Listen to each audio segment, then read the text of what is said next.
तो दोस्तों मैं आपको ये पूरा सीसीटीवी कैमरा वीडियो दिखाऊंगा। आखिर हम अभी आपको बताने वालों कि ये 3 लोग है कौन। तो दोस्तों मैं आपको बता दूं कि आकांक्षा दुबे को जो कि दुनिया से हटाया गया है और दुनिया से इनको खत्म किया गया है, जो कि 3 लोग मिल के मार दिए हैं आकांक्षा दुबे को। जी हाँ दोस्तों हम आपको पहले बता देते हैं कि आकांक्षा दुबे भी पेट के अंदर से आए थे और एक भोजपुरी इंडस्ट्री में अपना नाम कमा रही थी बहुत ही ज्यादा मेहनत करके, मगर इनसे जलने वाले बहुत लोग हैं। उसी लोग ने आकांक्षा दुबे को दुनिया से हटा दिया। और दोस्तों बताया जा रहा है कि आकांक्षा दुबे और समर सिंह दोनों रिलेशनशिप में थे, मगर अभी तक इनका कोई भी प्रूफ नहीं निकल कर आया है कि आकांक्षा दुबे समर सिंह से प्यार करते थे। और दोस्तों हमें विश्वास है कि बिहार के पुलिस ये जल्दी से जल्दी प्रूफ कर देगा कि आकांक्षा दुबे समर सिंह से प्यार करते थे कि नहीं। तो दोस्तों आप ये जो सीसीटीवी कैमरे में ये 3 लोग देख रहे हैं, यही आकांक्षा दुबे के कातिल है। जी हाँ दोस्तों,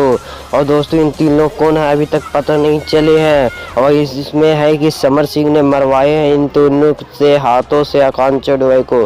तो दोस्तों आकांक्षा दुबे को न्याय मिलना चाहिए नहीं मिलना चाहिए, कमेंट बॉक्स में बताना जरूर।